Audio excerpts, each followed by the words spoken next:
बचा था, कल लगभग हो ही गया था। तो आज हम एक नया चैप्टर स्टार्ट कर रहे हैं जो आज की क्लास का चैप्टर है, and the chapter name is memory. Memory जिसको हम बोलते हैं स्मृति, ठीक है। चैप्टर नेम इज मेमोरी, या जिसको हम बोलते हैं बेटा स्मृति। अब सबसे पहले समझते हैं स्मृति क्या है, मेमोरी क्या है, ठीक है। सबसे पहले समझेंगे what the mean of memory, what the mean of स्मृति। तो होता क्या स्मृति, सोचो। आप कहते हो यार मुझे है ना याद आ रही है, याद, वो गाना ना, याद आ रही है तेरी याद आ रही है, तो वो वाला जो फील है, मतलब ये वो वाला चैप्टर है, मतलब मेमोरी। इसमें सिर्फ याद करोगे, कभी कोई किसी को याद करेगा, कभी कोई किसी को याद करेगा, है ना। तो वो जो याद वाला चैप्टर है वो हम पढ़ रहे हैं आज, मेमोरी। तो होता क्या मेमोरी। अब ये बताओ, एक सिंपल सी बात है, आप किसी भी इंसान को हर वक्त याद रखते हो? आप किसी भी इंसान को हर वक्त याद रखते हो? ना भाई ना, हर वक्त तो हम किसी को भी नहीं याद रख सकते। अब मैंने तुमसे कुछ पूछा, मैं कहूँ तुम बताना मैंने डेमो पे तुम्हें क्या क्या बोला था। अब कोई बच्चा कहेगा अरे मैम ने ना ऐसा बोला था, अरे रे यार मैम ने ना ऐसे ऐसे बोला था, और फिर अपनी खोपड़ी पे एक थप्पड़ लगाएगा, हाँ मैम याद आ गया, आपने ना ऐसे ऐसे बोला था, ठीक है। हाँ तो भाई हाँ मैम आपने ऐसे ऐसे बोला था, तो मतलब इस तरीके से क्या है, मैं लेफ्ट हैंड से लिख रही हूँ, मैं तो राइट से लिख रही हूँ, उल्टा दिख रहा है यार, ऐसे मत बोलो। हाँ, तो कहने का मतलब क्या है कि हम ये बोलते हैं कि भाई अरे ऐसे से बोला था मैम ने, तो ऐसे से बोला था। तो कहने का मतलब क्या है, फिर आपको थोड़ी देर के बाद दोबारा से याद आएगा, हाँ मैम ने ऐसे बोला था। तो वो कहाँ से याद आ गया, आपके पीछे मन से। सिंपल भाषा में तो आप कह दोगे किसी को याद करना मेमोरी होता है भाई, सिंपल भाषा में किसी को याद करना मेमोरी होता है। लेकिन साइकोलॉजी की भाषा में, ध्यान से सुनिएगा, साइकोलॉजी की भाषा में अचेतन मन से, अचेतन मन से चेतन मन में आना, अचेतन मन से चेतन मन में आना, मतलब मनोविज्ञान की भाषा से किसी भी चीज का अचेतन मन से चेतन मन में आना क्या कहलाती है, मेमोरी कहलाती है, ठीक है। किसी का चेतन मन में किसी भी घटना का, जब आपका जो पीछे वाला दिमाग होता है अनकॉन्शियस माइंड, जहां घटनाएं सेव रहती हैं, तो अनकॉन्शियस माइंड से आपकी जो बात आपके कॉन्शियस माइंड के अंदर आती है, तो वही चीज क्या कहलाती है, वही चीज क्या कहलाती है बेटा, वही चीज मेमोरी कहलाती है, ठीक है। तो वही चीज क्या कहलाती है, मेमोरी। तो समझ गए मेमोरी का कॉन्सेप्ट। कॉन्शियस मतलब अनकॉन्शियस माइंड से कॉन्शियस माइंड में किसी भी बात का आना क्या कहलाता है, मेमोरी कहलाता है। अब बात आती है मेमोरी के क्या स्टेप्स होते हैं, क्या अवस्थाएं होती हैं, मतलब किन अवस्थाओं से होकर इंसान का जो स्मृति है वो गुजरती है, मतलब क्या अवस्थाएं होती हैं बेसिकली। तो किन अवस्थाओं से होकर जो मेमोरी है, जो स्मृति है, वो किन अवस्थाओं से होकर गुजरती है, मतलब क्या क्या चीजें होती हैं, क्या क्या स्टेप्स जो है मेमोरी के हो सकते हैं। तो सबसे पहला स्टेप होता है सीखना, आप इसको अधिगम कह सकते हो, आप इसको इंग्लिश में लर्निंग कह सकते हो। हाँ, सबसे पहली चीज होती है सीखना। देखो आपने कुछ भी करना है, कोई भी चीज है, कोई बात है, कुछ भी है, तो आप सबसे पहले क्या करेंगे भाई, सीखेंगे। सबसे पहले आप क्या करेंगे भाई, सीखेंगे। कहने का मतलब सर्वप्रथम जो चीज होती है वो सीखना होता है। आप सीखोगे, सीखी गई चीज होगी उसी को तो याद करोगे। तो पहला स्टेप होता है सीखना, ठीक है। दूसरा स्टेप होता है ग्रहण करना, रिसीविंग, ठीक है। पहला स्टेप क्या होता है, सीखना, मतलब सबसे पहले किसी भी चीज को क्या किया जाता है, सीखा जाता है।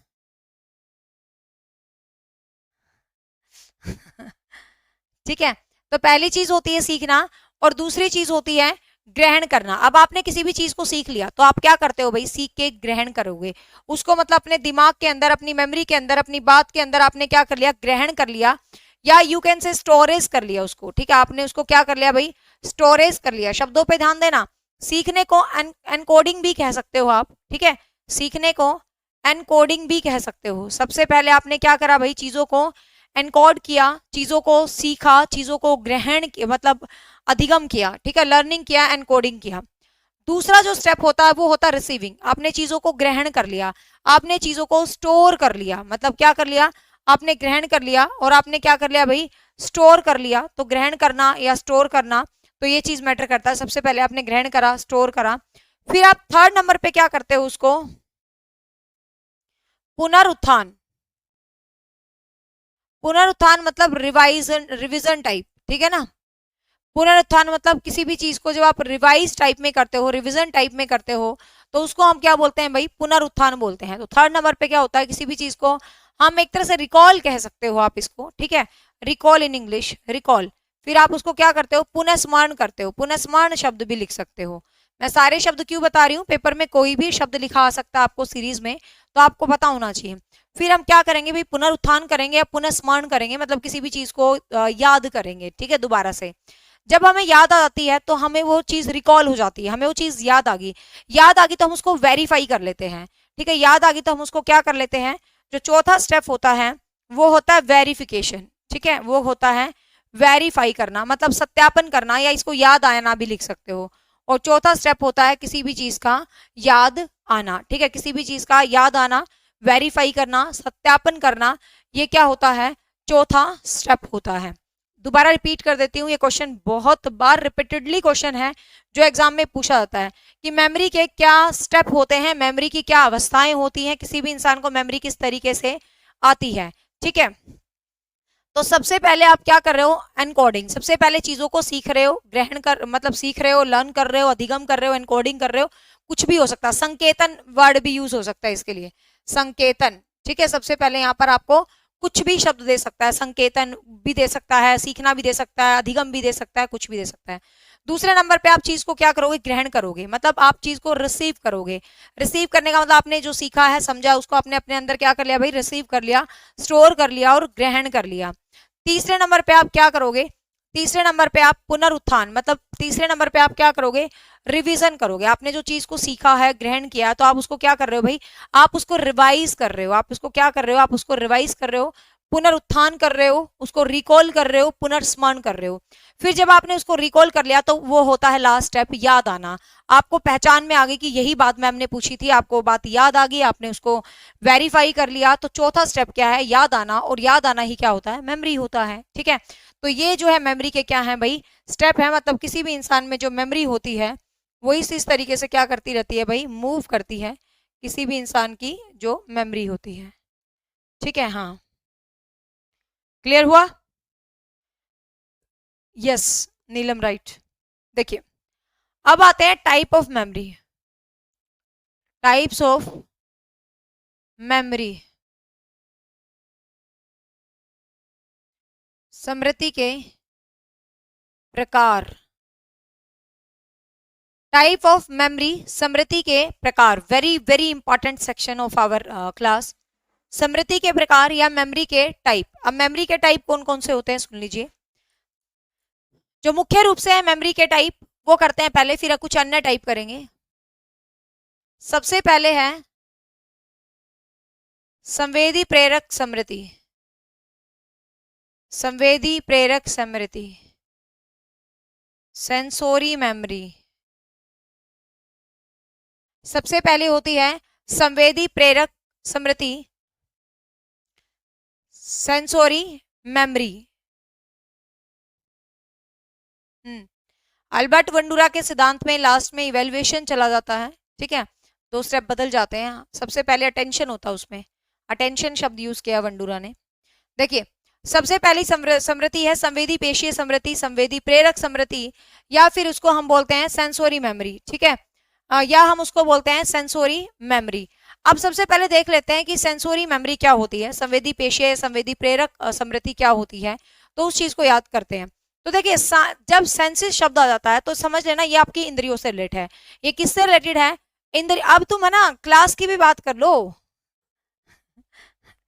जब से कॉम्प्लीमेंट करे जा रहे हो, red shoots on you, red shoots on you, class समझ आ रही है वो भी हाँ ना कर लिया करो भाई, ठीक है। हाँ धन्यवाद सबको, बट क्लास समझ आ रही है नहीं, चैप्टर कैसा लग रहा है उस पर तो किसी ने भी कमेंट नहीं करा अब तक।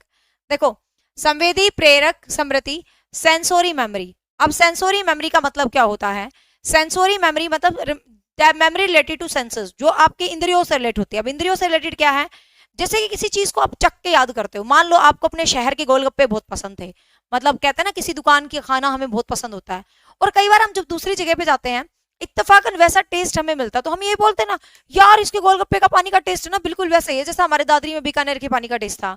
मतलब हम ऐसा नहीं बोलते हैं कि भाई मतलब ये वाला, अरे उसकी शॉप का ये वाला चीज तो ये तो उससे मैच कर रहा है।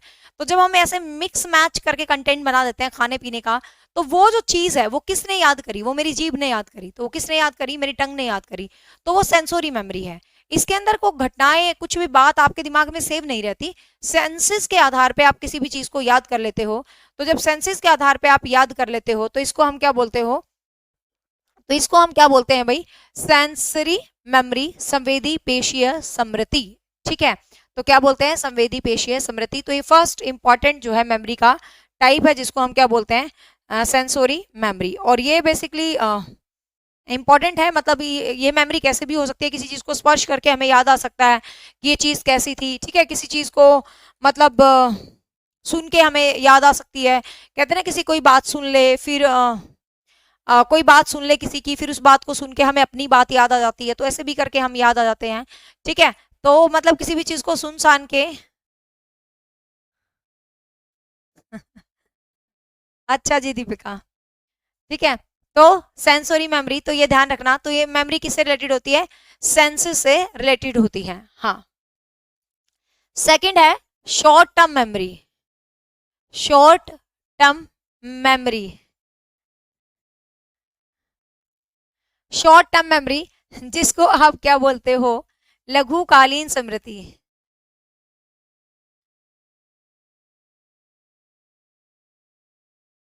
हाँ, जिसको हम क्या बोलते हैं, लघुकालीन स्मृति, शॉर्ट टर्म मेमोरी। अब देखिए, शॉर्ट टर्म मेमोरी का मतलब क्या होता है, लघुकालीन स्मृति। मतलब नाम से ही क्लियर है भाई, लघुकालीन मतलब बिल्कुल थोड़े समय तक।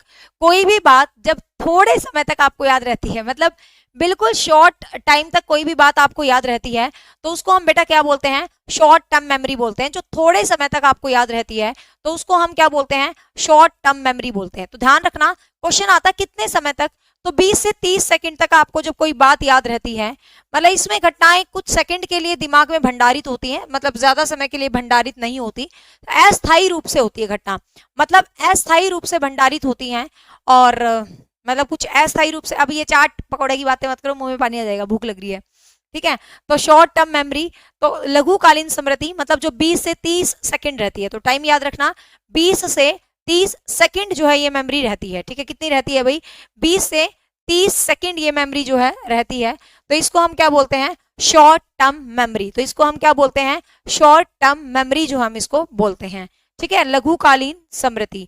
तो इसमें ध्यान रखना, अस्थायी रूप से कुछ एक, जैसे कि एक मिनट यूं नहीं हो जाता कि एक सेकंड के लिए मुझे कोई बात ध्यान आई और फिर मैं उसको बात को भूल गई। जैसे गजनी फिल्म आई थी एक इसी मेमोरी पर बेस्ड, पर उसमें तो 5 मिनट दिखा रखा था, बट साइकोलॉजी के हिसाब से 20 से 30 सेकंड है इसकी। ठीक है, तो शॉर्ट टर्म मेमोरी का टाइम पूछा गया था पेपर में, तो आपको ध्यान रखना है 20 से 30 सेकंड ही है अकॉर्डिंग टू साइकोलॉजी। ठीक है, और गजनी फिल्म पे मत जाना, उसमें 5 मिनट दिया हुआ था। तो ये है शॉर्ट टर्म मेमोरी, लघुकालीन स्मृति। फिर है long term memory. Long term memory जिसको आप बोलते हो दीर्घकालीन स्मृति। दीर्घकालीन स्मृति जिसको हम क्या बोलते हैं, दीर्घकालीन स्मृति। ठीक है, long term memory, you can say दीर्घकालीन स्मृति।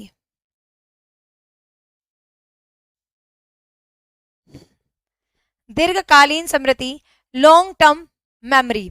अब देखिए, लॉन्ग टर्म मेमोरी या दीर्घकालीन स्मृति क्या होती है, जब आप किसी चीज को लंबे समय तक, लास्ट में ना सबके रिप्लाई कर दूंगी, ये मदन के समोसे और शिव के समोसे अनाज मंडी सब्जी मंडी में हुआ करते। मेरी मेमोरी शॉर्ट टर्म होगी क्योंकि दादरी छोड़े ही 10 साल हो गए, बट ये मदन का समोसा और शिव सब्जी मंडी के कोने पे शिव के छोले वाले समोसे बचपन में बहुत खाए हैं। तो इन सबके आंसर आखिरी में दूंगी। अब सिर्फ और सिर्फ कंटेंट पे ध्यान रखो। ये हिसार का राम पकोड़े वाला और ये पानीपत का मिठन थोड़ी देर के लिए तसल्ली रखो। ठीक है, एंड में बात करेंगे, पहले कंटेंट पूरा होने दो। कोई भी खाने पीने का कमेंट ना करे। अब स्क्रीन पे है ना, खाने पीने का कमेंट करना बिल्कुल मना है, समझ गए। हाँ, तो लॉन्ग टर्म मेमोरी, जब कोई चीज लंबे समय तक आपको याद रहती है तो वो जो चीज होती है उसको हम क्या बोलते हैं भाई, लॉन्ग टर्म मेमोरी बोलते हैं। ठीक है, लंबे समय तक, ये स्थायी मेमोरी होती है। क्वेश्चन आया था आपके एग्जाम में, ये आपको ना एग्जाम के क्वेश्चंस पे काम करना है कि कौन सी ऐसी मेमोरी होती है जिसमें घटनाएं स्थायी रूप से आपके दिमाग में सेव रहती हैं।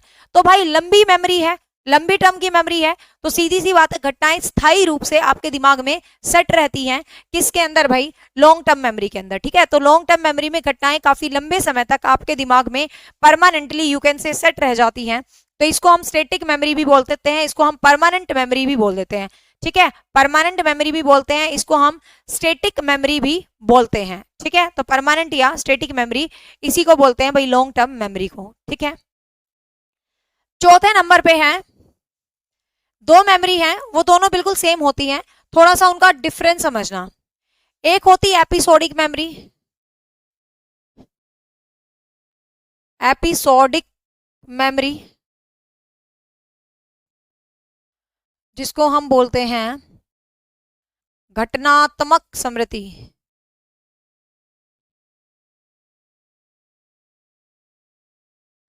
और एक होती है सिमेंटिक स्मृति, सिमेंटिक मेमोरी, इसको हिंदी में बोलते हैं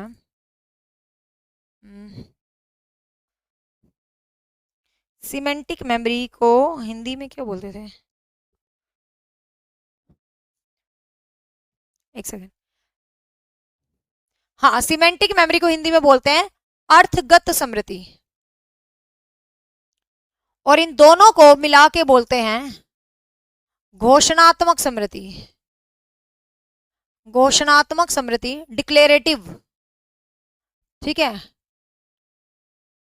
इन दोनों को मिला के बोलते हैं घोषणात्मक स्मृति या डिक्लेरेटिव मेमोरी। तो अब यहां पर समझेंगे क्या है घोषणात्मक स्मृति, क्या है डिक्लेरेटिव मेमोरी, तो समझेंगे इस चीज को। हाँ, देखिए, स्मृति, ये दोनों स्मृति भी एग्जाम में पूछी गई हैं।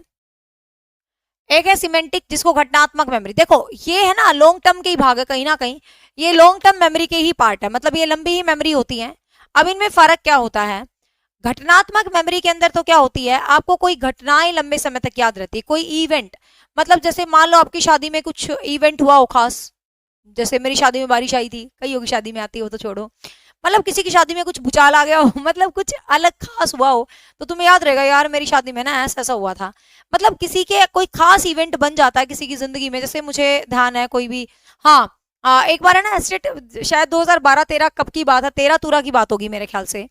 तो एस्टेट के सेंटर ना दूर दूर आते थे, अब तो आपके होम डिस्ट्रिक्ट्स में आने लगे हैं। तो घटनात्मक मेमोरी का उदाहरण है, कितने साल गुजर गए बच मुझे घटना याद आती है। घटनात्मक मेमोरी पता कैसी होती है? जो हमारी दादी नानाओं में, दादी नानियों में होती है। मतलब आप ये पूछोगे दादी पापा कब हुए थे बताइए, तो दादी ये नहीं बताएगी पापा कब हुए थे, दादी ये बताएगी ऐसा हुआ था, ऐसा हुआ था, ये हो रहा था, बादल बरस रहे थे और तेरा दादा उठ जा रहा था और फिर तेरा बापू हुआ था। तो कहने का मतलब एक बात पूछो उनसे पूरी राम कहानी सुना देते हैं। तो ये जो होती है इसको हम क्या बोलते हैं? घटनात्मक मेमोरी। जैसे मुझे भी एक घटनात्मक मेमोरी याद का एग्जाम्पल याद आता है, शायद 2013 की बात होगी। एस्टेट का एग्जाम था, पहले होम डिस्ट्रिक्ट्स में नहीं होता था, दूर दूर होता था। तो मेरा सेंटर यमुनानगर आया था, मुझे ध्यान है मेरा सेंटर यमुनानगर आया था। और इतनी भीड़ थी वहां पर, इतनी भीड़, भयंकर वाली भीड़। पेपर 1 पीआरटी वालों का छूटा था और टीजीटी वालों का शायद इवनिंग में पेपर था। और भाई वो सिंगल रोड है यमुनानगर का, मतलब कोई यमुनानगर का हो तो बुरा मत मानना, पर निहायत ही बेकार सा रोड है। मैं तो 2 बार गई हूँ, दोनों बार का एक्सपीरियंस इतना वर्स्ट है, मैं यमुनानगर नहीं जाना चाहती जिंदगी में। मतलब इतना ऐसा सिंगल रोड है। तो पता है इतनी भीड़, इतनी भीड़, इतनी भीड़, और जाम लग गया। और पेपर की टेंशन, पेपर शायद 3-3:15 कुछ था। तो ऐसे हो रखा था यार, पेपर देना पेपर देना। हम है ना गाड़ी करके गए थे कि मेरे हस्बैंड के एक मतलब स्कूल में एक मित्र पढ़ाते थे, इनके दोस्त हमारे पड़ोस में ही रहते थे, वो भैया भी थे, उनकी वाइफ नहीं मतलब उनकी एक फ्रेंड भी थी, और एक दो और थे। तो हम 4-5 बंदे से गाड़ी करके गए थे। तो हुआ क्या था, मतलब जाम लग गया। अब सब लड़कियां बेचारी दुखी, पेपर का टाइम हो गया, 3 बज चुके, 3:30 शायद पेपर था। तो सब कहते भाई ये क्या हो गया, मतलब पेपर कैसे देंगे, पेपर कैसे देंगे। अब मेरी तो जान पे आफत, मैंने कहा कुछ भी हो जाए मैं पेपर तो दूंगी, मैं इतनी दूर आई। भैया कहते कैसे दोगे पेपर, पेपर तो छूट गया, जाम लग रहा है, सिंगल रोड है, पेपर तो छूट गया। तो सब पैदल भागने लगे, लड़कियां पैदल भाग रही, बच्चों को लेके कोई कुछ, मेरे को मतलब घटना तो मेमोरी है, मुझे ध्यान आ जाती है। तो कोई पैदल भाग रहा, सब पैदल भाग रहे, और हम भी पैदल भाग लिए। और हमें भी ये था कि पेपर करना, हम पैदल भाग लिए। फिर कोई बाइक वाला जा रहा था, तब हमें ये चीज दिमाग में ही नहीं आई भाई लड़कियों किसी अनजान से लिफ्ट नहीं लेनी चाहिए। तब तो बस ये था कि पेपर देना पेपर देना। कैसे भी एक अंकल जा रहे थे, मैंने कहा अंकल रोड रोको रोको, पता नहीं कौन सा कॉलेज था, स्कूल था, कि वहां छोड़ दो, वहां छोड़ दो। और मैं और वो भैया लटकते लटकते उस मतलब स्कूल तक पहुंच गए। और पेपर का मतलब 20-25 मिनट जा चुकी थी, पेपर शुरू हो चुका था। बट उस टाइम है ना पूरे यमुनानगर में, शायद 2013 में किसी ने पेपर दिया होगा तो याद होगा, सेंटर्स पे अलाउड कर दिया था, सबको पता चल गया था कि लंबा जाम है, कि भाई बच्चों को पेपर देने की परमिशन होनी चाहिए 4 बजे तक। तो हम चले गए, मतलब 20 मिनट बाद वो पेपर शुरू हुआ और मेरे को आफत लग रही, हाई पेपर हाई पेपर। ऐसे नहीं होता जब अपनी तैयारी अच्छी होती है कि हाई पेपर हाई पेपर, और मेरे को ऐसे लग रहा था भाई एसएसटी का पेपर था, मुझे ध्यान है। फिर वो पेपर आया और मुझे बेचैनी, कहीं पेपर ही खत्म ना हो, और मेरा 10 मिनट पहले पेपर खत्म हो गया था और पास भी हो गया था। ठीक है, तो ये घटनात्मक मेमोरी का उदाहरण दिया मैंने, मतलब समझ गया ना आप घटनात्मक मेमोरी। सिमेंटिक मेमोरी कैसी होती है, आपने कुछ बंदे देखे होंगे जिनको ना फैक्ट्स बड़े अच्छे से याद रहते हैं, कोई भी नियम सुन लो, फिजिक्स केमिस्ट्री बायो कुछ भी, मतलब कोई नियम्स होते हैं कुछ। अब हाईवे बन गया होगा, मुझे नहीं पता भाई, मैं तो लास्ट स्क्रीनिंग का पेपर दे के आई थी यमुनानगर, उसके बाद मैं यमुनानगर नहीं गई हूँ। ठीक है, हाँ स्क्रीनिंग का एग्जाम हुआ तब भी बेकारी रास्ता था, तो वो भी 2015 की बात है। तो सिमेंटिक मेमोरी, तो अर्थगत स्मृति, तो अर्थगत स्मृति के अंदर क्या होता है, तो अर्थगत स्मृति के अंदर वही चीज होती है जो चीजें फिक्स होती हैं। तो स्क्रीनिंग का मेरा सब क्लियर है, किसी को कोई डाउट में मत रहना, इन पे मैं लंबी चौड़ी कहानी यूट्यूब पर बता चुकी हूँ। अब यहाँ पर आ जाओ, सिमेंटिक स्मृति। सिमेंटिक के अंदर क्या होता है, जब आपको कुछ घटनाएं मतलब कुछ रूल रेगुलेशन फैक्ट तथ्य बिल्कुल जबरदस्त याद रहते हैं। जैसे कई लोग होते हैं, कई लोगों को मतलब फार्मूलेस बहुत याद रहते हैं, मूलधन गुणा दर गुणा समय चक्रवर्ती ब्याज, ये वो पता नहीं, मुझे तो इतने फार्मूले पता नहीं, ना मुझे मैथ्स पसंद, ना मुझे मैथ्स के फार्मूले पसंद, और ना ये फिजिक्स का फिजिक्स के पता नहीं कितने सूत्र वूत्र होते हैं, मतलब लोगों को बड़े अच्छे से याद रहते हैं। तो वो जिनको ये सब चीजें याद रहती हैं, तो उनको क्या बोलते हैं भाई, ये जो मेमोरी है इसको बोलते हैं सिमेंटिक मेमोरी। क्लियर हुआ।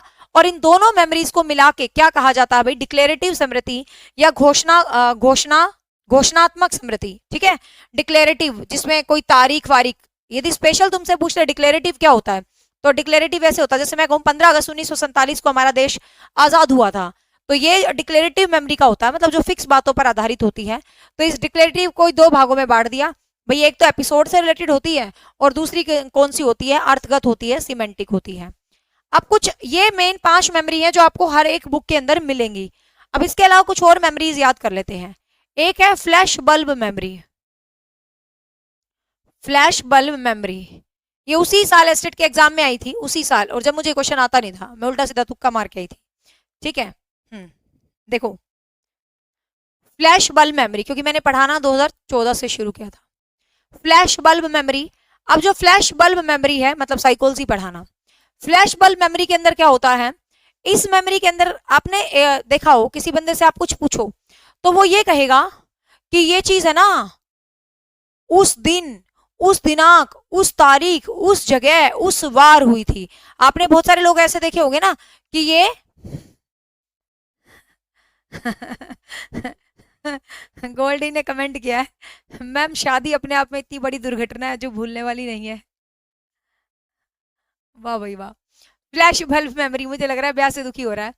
अब फ्लैश बल्ब मेमोरी मतलब समझो, फ्लैश बल्ब मेमोरी के अंदर क्या होता है, जब किसी इंसान को कोई बात दिन, दिनांक, तारीख, समय, स्थान सहित याद होती है, तो उसको हम क्या बोलते हैं, फ्लैश बल्ब मेमोरी। ठीक है ना, फ्लैश बल्ब मेमोरी समझ रहे, जब कोई बात दिन, दिनांक, मतलब किसी बात का आपको ये पता किस दिन हुई थी, किस महीने हुई थी, किस तारीख हुई थी, मतलब जब आपको सब कुछ पता, उसकी पूरी राम कहानी पता है, तो that is called flash bulb memory. ठीक है, जब किसी बात का दिन, दिनांक, समय, महीना, साल, सब कुछ आपको उस बात का याद है, सब कुछ आपको उस बात का याद है बेटा, तो उसको हम क्या बोलेंगे, फ्लैश बल्ब मेमोरी। ठीक है, उसको हम क्या बोलेंगे, फ्लैश बल्ब मेमोरी। ठीक है, तो उसको हम क्या बोलेंगे, फ्लैश बल्ब मेमोरी जो है हम उसको बोलेंगे। हाँ,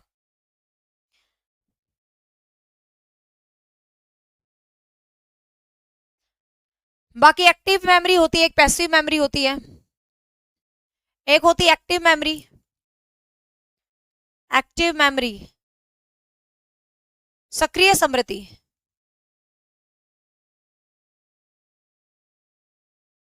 एक्टिव मेमोरी या हम इसको क्या बोलते हैं, सक्रिय स्मृति। ठीक है, एक्टिव मेमोरी या हम उसको क्या बोलते हैं, सक्रिय स्मृति। एक्टिव मेमोरी के अंदर क्या होता है, आपका दिमाग उस चीज को याद करने के लिए बहुत एक्टिव होता है। जैसे कि परीक्षा भवन में बैठे एक बच्चे की जो मेमोरी होती है ना, बहुत एक्टिव होती है।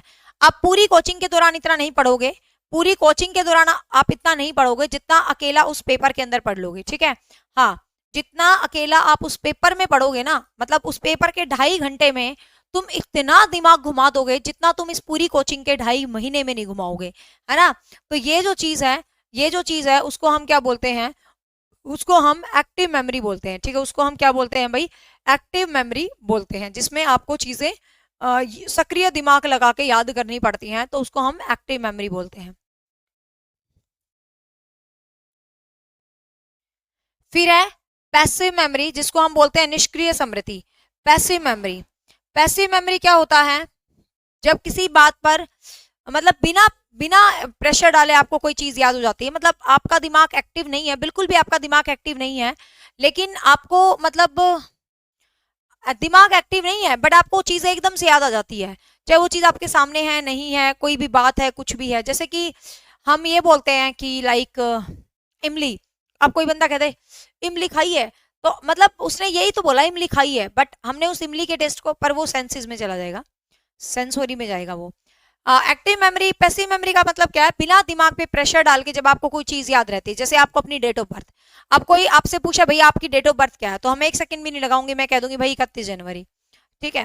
कोई पूछे भाई शादी कब हुई थी तेरी, 17 नवंबर, तो कहने का मतलब हम बिल्कुल भी वक्त नहीं लगाएंगे और हम एकदम फटाफट से बता देते हैं, ये मैंने अपनी लिखी है, किसी और की तो मुझे क्या ही पता, ठीक है। तो कहने का मतलब ये जो डेट ऑफ बर्थ होती है हम फटाफट याद रख लेते हैं, तो ये पैसिव मेमोरी होती है, मतलब जिसमें हम अपना दिमाग नहीं लगाते बट चीजें हमें एज इट इज याद रहती हैं, तो उसको हम क्या बोलते हैं, पैसिव मेमोरी, ठीक है। आई विटनेस मेमोरी ज्यादा जरूरी नहीं है, पेपर में नहीं आती। आई विटनेस, जो आंखों के सामने कोई चीज देखी हो उसको जब हम बता रहे हो, है ना, तो वो जो चीज है तो आंखों के सामने देखी हो। हाँ जी रेनू, बिल्कुल आपको कहीं जाना अर्जेंट, आप क्लास लीव कर सकते हो, बिल्कुल बाद में रिकॉर्ड हो जाएगी, देख लेना, कोई दिक्कत नहीं है, ठीक है। तो एक्टिव मेमोरी, और क्या होती है भाई, पैसिव मेमोरी। एक रोट मेमोरी होती है, रटन स्मृति। रटन का मतलब क्या होता है, चीजों को रटना। कई बंदे होते हैं रट्टू तोता, मतलब किसी भी चीज को रटते रहते रटते रहते रटते रहते और गलती से एक शब्द भूल गया तो पूरा क्वेश्चन ही भूल जाएंगे। ऐसे होता ना था क्लास में, पहले बच्चे आखिर हो जाते थे। महात्मा गांधी हमारे राष्ट्रपिता थे, उनका जन्म 2 अक्टूबर को गुजरात के पोरबंदर जिले में हुए थे। उनकी माता का नाम पुतलीबाई था, पिता का नाम मोहनदास करमचंद गांधी था। वो 1893 में दक्षिण अफ्रीका गए थे, वहां जाकर उन्होंने ऐसे ऐसे जो रट्टा फाइट कर लेते हैं बच्चे, और फिर एक एक चीज भूल गई, क्या था, और वो सब खत्म। तो ये जो रोट मेमोरी होती है, ये जो रोट मेमोरी होती है, तो वो जो होती है वो क्या होती है भाई, रटन स्मृति। रटन स्मृति को अच्छा नहीं माना जाता है, ठीक है, रटन स्मृति को अच्छा नहीं माना जाता है, मतलब रट्टा फाइड कर लेते हो जब आप चीजों को, और फिर रट्टाफिकेशन का मतलब कहीं ना कहीं आप चीजों को भूल जाते हो, तो इसको हम क्या बोलते हैं बेटा, रोट मेमोरी, ठीक है। रोट, रटन स्मृति, रोट, रटन, जिसको एनसीएफ कहता है नहीं करना चाहिए, ठीक है। हाँ, तो रटन स्मृति। जानवी ये लॉन्ग टर्म में चला जाएगा, जिनको नंबर्स वगैरह याद रहते हैं, फोन नंबर, टेलीफोन नंबर, जो कि स्थायी रूप से याद है, तो वो लॉन्ग टर्म मेमोरी के अंदर चला जाता है। फिर लॉजिकल मेमोरी होती है, लॉजिकल स्मृति, लॉजिकल मेमोरी, जिसको आप बोलते हो तार्किक स्मृति, तार्किक स्मृति। तार्किक स्मृति स्टेबल होती है, अच्छी होती है, क्योंकि इसमें किसी भी चीज को हम तर्क वितर्क के साथ बहुत अच्छे तरीके से याद कर लेते हैं, ठीक है। तो किसी भी चीज को जब हम तर्क वितर्क करके बहुत अच्छे तरीके से याद कर लेते हैं, तो वो लॉजिकल मेमोरी होती है, मतलब उसमें लॉजिक लगाते हैं चीजों को। जैसे कि हमने फोबियाज अभी नहीं पढ़े हैं, मैं आपको फोबियाज पढ़ाऊंगी, अभी तो बहुत सारे टॉपिक बाकी हैं, तो मैं आपको जैसे फोबियाज पढ़ाऊंगी, तो जब आप फोबियाज पढ़ोगे तो आपको ये फील होगा यार, अरे मैम मजा आ गया, आपने तो मतलब लॉजिक लगा के सिखा दिए। तो जब हम लॉजिक लगा के चीजों को सिखाते हैं तो उसको हम क्या बोलते हैं भाई, लॉजिकल मेमोरी, जिसको हम क्या बोलते हैं, तार्किक स्मृति। इसके अलावा एक मेमोरी होती है व्यक्तिगत, व्यक्तिगत, जिसको हम बोलते हैं पर्सनल स्मृति, पर्सनल मेमोरी, ठीक है। पर्सनल स्मृति या पर्सनल मेमोरी, इसको हम क्या बोलते हैं, व्यक्तिगत। तो मैंने आपको कई बार बता रखा है, व्यक्तिगत शब्द जहां भी आता है बेटा, व्यक्तिगत शब्द जहां भी आता है, हमेशा ये ध्यान रखना कि वो एक इंसान से संबंधित होता है, ठीक है। व्यक्तिगत शब्द जहां भी आता है तो हमेशा याद रखेंगे कि वो व्यक्तिगत, मैं कहती हूँ ये मेरा व्यक्तिगत मामला, इट्स माई पर्सनल मैटर, है ना। तो व्यक्तिगत शब्द एक इंसान से संबंधित होता है, किससे संबंधित होता है भाई, एक इंसान से संबंधित होता है, तो उसको हम क्या बोलते हैं, व्यक्तिगत स्मृति, ठीक है। उसको हम क्या बोलते हैं, व्यक्तिगत स्मृति, या हम उसको बोलते हैं personal memory, personal memory, you can say व्यक्तिगत स्मृति। अब देखिए, व्यक्तिगत स्मृति का मतलब कोई चीज जब मुझसे जुड़ी है, जो चीज पर्सनल मुझसे जुड़ी है, सिर्फ मुझसे जुड़ी है, तो उस बात को जब हम याद करते हैं तो वहां पर क्या है, व्यक्तिगत मेमोरी होती है, वहां पर क्या होता है भाई, पर्सनल स्मृति होती है। देखिए जैसे कि कोई बंदा आपको कुछ कहानी सुना रहा है, मान ले वो सक्सेस हो गया, आप भी सक्सेस हुए होगे कुछ साल पहले, तो जब आप, ठीक है, जब आप जब आपको कोई कुछ बात पूछे, फिर आप है ना उसकी सुन, वो बेचारा अपनी राम कहानी गा रहा है, लेकिन आप उसकी राम कहानी सुनते नहीं, अपनी राम कहानी में घुस जाते हो, तो वो जो चीज होती है उसको हम क्या बोलते हैं, व्यक्तिगत मेमोरी। मतलब जो खुद से जुड़ी कोई भी बात जब आप बताते हो, जो पर्सनल आपके साथ घटित हुई है, कोई भी बात आप बताते हो, तो वो होती है व्यक्तिगत स्मृति। ठीक है, उसको हम क्या बोलते हैं, व्यक्तिगत स्मृति। नेक्स्ट है अव्यक्तिगत स्मृति, इम्पर्सनल। अब ध्यान से देखिए, अव्यक्तिगत स्मृति, इसको हम क्या बोलते हैं, इम्पर्सनल मेमोरी। इम्पर्सनल, हाँ यस, हिंदी के नेम कुछ भी सब पैसिव होते हैं, अपना नाम तो है ही पैसिव, नाम कभी भूल सकते हो तुम। अव्यक्तिगत, इम्पर्सनल। अब ध्यान से देखिए, इम्पर्सनल, इम्पर्सनल, तो इससे एक चीज तो क्लियर हो गई कि भैया ये पर्सनल तो है, इससे एक चीज तो क्लियर होगी कि ये पर्सनल तो है, लेकिन साथ में अपर्सनल भी है। कहने का मतलब मेरे साथ हुई तो है ये बात, लेकिन डायरेक्टली नहीं हुई। ठीक है, मेरे साथ हुई तो है ये बात, लेकिन डायरेक्टली नहीं हुई। तो जब कोई भी चीज हमारे साथ डायरेक्टली नहीं होती, तो उसको हम अव्यक्तिगत स्मृति बोलते हैं। जैसे कि आपने ये चैप्टर किसी बुक में पढ़ा हो, आपने बीएड की हो, लेकिन सबने बीएड नॉन अटेंडिंग की होती, इतने महान हो तुम, नॉन अटेंडिंग बीएड करते हो, क्या है तुम्हें मतलब पढ़ने लिखने का, नॉन अटेंडिंग बीएड करते हो। लेकिन जिन्होंने रेगुलर बीएड की है, अब रेगुलर जब बीएड की है, तो वो ये बोलते हैं कि मैम ये वाला चैप्टर है ना, मैंने अपनी बीएड वाली मैम से ना ऐसे ऐसे पढ़ा था। तो अब उसको बात तो आई है याद, लेकिन उससे जुड़ी भी है, लेकिन इनडायरेक्ट रूप से उसकी मैडम से पढ़ा था। मतलब जो कोई भी पर्सनल एक्सपीरियंस इनडायरेक्ट रूप से आपसे जुड़ा हो, तो हम उसको क्या बोलते हैं, अव्यक्तिगत मामला। जैसे मैं कोई बात सुनाती हूँ, तो आप कहते हो हाँ यार वो है ना मेरी बुआ की लड़की है ना, उसके साथ भी ऐसा हुआ था बेचारी के साथ। तो ये जो चीज है, हाँ, तो उसको बोलते हैं अव्यक्तिगत स्मृति। ठीक है, उसको हम क्या बोलते हैं, अव्यक्तिगत स्मृति। साइकोलॉजिकल मेमोरी मतलब फिजिकल मेमोरी, जैसे दौड़ना, साइकिल चलाना, ये फिजिकल मेमोरीज होती हैं, कोई खास इंपॉर्टेंट नहीं है इनमें से कोई भी खास। ऑटोबायोग्राफिकल, जब आप आपको जीवन, अपना जीवन याद रहे, तो उसको व्यक्तिगत में ले सकते हैं। क्लियर, बाकी ज्यादा याद करने की जरूरत नहीं है। ठीक है, इतनी मेमोरी बहुत है, इतनी मेमोरी बहुत है। और मेमोरी के क्षेत्र में जाना माना नाम आपसे पूछा जाए, तो एबिंग हॉस का था, एबिंग हॉस। ठीक है, एबिंग हॉस, मेमोरी के क्षेत्र में जाना माना नाम आपसे पूछा है, एबिंग हॉस।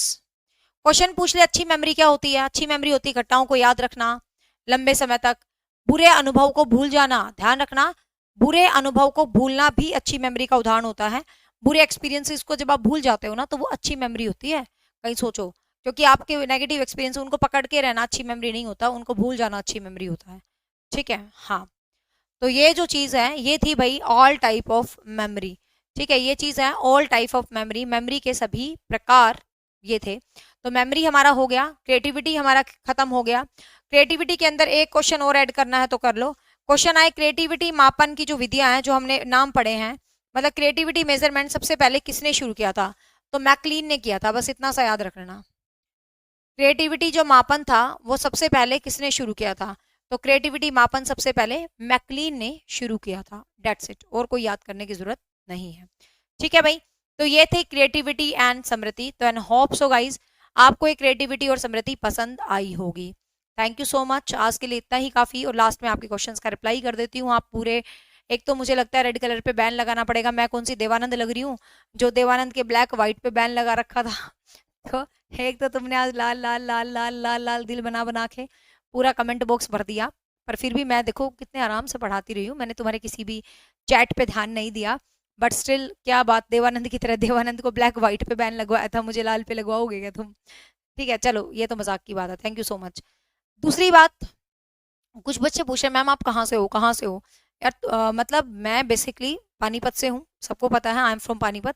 और कुछ बच्चे पूछ रहे हैं कि मैम जो बुक है आपकी वो सिर्फ पानीपत में मिलेगी? बेटा प्रैक्टिस सेट 2-4 दिन के बाद आएगा, वो पूरे हरियाणा में मिलेगा। शांति रखो, मैं यूट्यूब पर वीडियो बनाऊंगी प्रॉपर कि प्रैक्टिस सेट आ चुका है, इन दुकानों पर है, इन दुकानों पर जाके ले आओ, ऑनलाइन लिंक ये है। तसल्ली रखा करो, 2-3 दिन मैं पूरा वीडियो बनाऊंगी यूट्यूब के ऊपर, ठीक है? हाँ। और आज यूट्यूब पर रात को क्वेश्चंस करवाऊंगी क्रिएटिविटी और मेमोरी के, दोनों चैप्टर्स के इकट्ठे क्वेश्चन करवाऊंगी तुम्हारे लिए। तो इसीलिए आप दोनों चैप्टर के इकट्ठे क्वेश्चन करवाऊंगी रात को तुम्हारे लिए। तो इसीलिए 9 बजे लाइव सेशन में जरूर आ जाना। तीसरी बात क्या बोल रहे हो मैम, आपको दादरी के बीकानेर का कैसे पता और मिठन वो मदन समोसे वाला कैसे पता? तो भाई मतलब सिंपल सा एक बात बता देती हूँ, I am from Charkhi Dadri. जैसे आप लोगों की शादी होती है, मेरी भी शादी हो रही है पानीपत, ठीक है? तो मेरा जो होम टाउन है, my home town is Charkhi Dadri, ठीक है? तो लो आज मैंने बता दिया है, क्लास के बाद बताती हूँ। मेरा विलेज है, मेरा गांव, मेरा देश हरियाणा में है, एक झज्जर डिस्ट्रिक्ट में, जिसका नाम है दुबलदन माजरा। ये है मेरा गांव, ठीक है, जिसको हम पैतृक गांव बोलते हैं। यहाँ इस गांव में रही हूँ मैं सिर्फ 4th क्लास तक, जस्ट 4th क्लास। 4थी क्लास तक मैं अपने गांव में रही थी, फिर मेरी मम्मी की नौकरी लग गई थी, मेरी मम्मी सरकारी मैडम लग गई थी, टीचर लग गई थी। और जब मेरी मम्मी टीचर लग गई तो हम शिफ्ट हो गए थे चरखी दादरी, ठीक है?